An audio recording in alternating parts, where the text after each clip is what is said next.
আমি বাপু হলো খুবই গ্রামের মধ্যেকার একটা নিরিবিলি মানুষ। বেশি ফেসবুক টেসবুক দেখি না, বুঝলে। হঠাৎ করে বলে কেটা বা কি কথা কছে নাকি দেখে শুনে কথা কয়নি, এডিটিংয়ের সময় না কিসের সময় নাকি কাক কি একটা কথা কয়া ফেলেছে, একটা সমন্বয়ক, দেশের একটা নেতৃত্বস্থানীয় সমন্বয়ক আমার শারদিজ আলম সাহেবের নাকি বলে কি একটা গায়েল পাড়িছে। গায়েল পাড়ার কারণে নাকি বেচ্ছির অবস্থা, চাকরি মাকরি সব চলে গেছে। তো বাপু এখন তো মানে কি বলবো, সব সময়ই তো এরকম দেখেছি দমন পীড়নের একটা অবস্থা চলে আসছে। আমি অবশ্য গাইল পাড়ার পক্ষে না, কাউকেই কোনো সম্মানী ব্যক্তিকে গাইল পাড়া হোক এটা আমি চাই না। যেমন বিগত সরকারের সময় বলা হতো ফুটফুটে সুন্দর, তাও মনে করো যে গাইল পারেইনি, ফুটফুটে সুন্দর কষে, তাতেই মনে করো তোর গানটাই ব্যান করে দিয়েছিল, মনে আছে তোমারে? এইরকম মনে করো, এটা তো ফুটফুটে সুন্দর। অবশ্য অবশ্য অনেকে বলতেছে আমরা গালির স্বাধীনতাও চাই, গালি দেওয়ারও স্বাধীনতার জন্য আমরা মুখের যে স্পষ্ট কথা বলার স্বাধীনতা, এইসব কী সব ফেসবুকে ঘুরে বেড়াচ্ছে বাবুরে। আচ্ছা, সত্যি কথা কি সবসময় কুয়ায় লাগে? একটু উড়ায় ফেরায় কুয়া লাগে না? যেমন ফুটফুটে সুন্দর করলে তো কেউ কিছু করলো না নেই বাপুরে।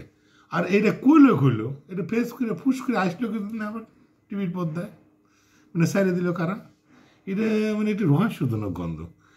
আমার খুবই টেনশন হয় ইদানিং, সত্যি কথা। যে জন্যে দেশে আজকে যুদ্ধ হলো, বাক স্বাধীনতা বলে, বাক স্বাধীনতা, কণ্ঠের স্বাধীনতা। কণ্ঠের স্বাধীনতা কোনটায়? আমার যদি এখন খারাপ লাগে, যদি একটু গাইল টাইল পেরিয়ে রাগ মিটাতে চাই, হ্যাঁ, তাহলে কি কি রাগ মিটাবো কিরে? অবশ্য ঠিকই আছে, গাইল পাড়ার তো একটা কিছু কন্ডিশন আছে। যেমন ধরো ফুটফুটে সুন্দর করে গাইল পাড়া যায়। তারপরে ধরো তোমার একটু গভীর ভাষা আছে, যেরকম বরাহ সন্তান, বরাহ সন্তানকে গাইল পাড়া যায়। কাগজ যদি গাইল পাড়া ফট করে কিন্তু কেউ বুঝবি না, খারাপ কথা কওয়া হচ্ছে বুঝবি না। বরাহ তার মধ্যে আবার হিন্দুরে কিন্তু একটা দেব মানে অবতার। বরাহ মানে তোমরা জানো তো, বরাহ মানে হচ্ছিল শুয়োর, শুয়োর খবিশ। সেই মনে করো যে এই খবিশ, বরাহ মানে খবিশ, আমরা হিন্দু ধর্মে বলে আসলে একটা অবতার, তাহলে ওটা নিয়ে গাল পারলে অবশ্য কোনো গালি যায় পরে না মনে হয়। ফুটফুটে সুন্দর যায় মনে হয়, এরকম পদ্ধতি বের করলো। কচুখোর, হ্যাঁ, গুলিখোর, এগুলো কচুখোর কারা, মানে শুয়োর কচু খায়, শুয়োর গাল পারা হলো, মানুষ বুঝলো না, মানে এই ধরনের মানে এগুলা কি আমরা পদ্ধতি বের করেছি? হ্যাঁ, আসলে মানে কিরম বা হয়ে যাচ্ছে সাইড দিকে রে বাবরে।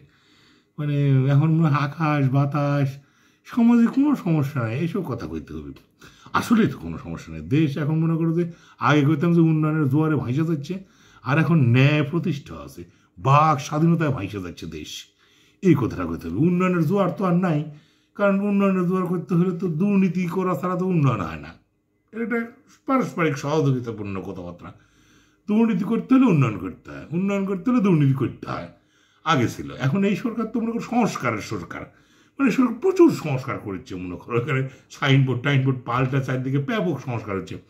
মনে হয় নির্বাচন না, নির্বাচন আমি সংস্কারের আগে এবং বিচারের আগে কোনো নির্বাচন নয়। অতএব এখন আমরা বাক স্বাধীনতার সরকার। বাক স্বাধীনতা না বাক বন্ধের সরকার, প্রশ্নটা আপনার কাছে আসলো। দেখেন কোন স্বাধীনতা আমরা পাচ্ছি। আমরা আসলে বাক স্বাধীনতার যুগেই বসবাস করেছি, কি কম, যে যা ইচ্ছা তাই করেছি, যার ক্ষমতা আছে তাই করেছি, যে মায়ের খাওয়ার সে মায়ের খাচ্ছি। ভালো লাগছে না, দেখে শুনে কোথায় কো বাপুরে। আমার আবার এসব টেনশন হচ্ছে, বুঝলে। আমিও তো আবার মুখের উপর জাতা মাথা কয়ে ফেলি। তোমরা একটু পরামর্শ দিও রে বা, হ্যাঁ, আমার একটু পরামর্শ দিও, আমি যাতে সঠিকভাবে পথ চলতে পারি।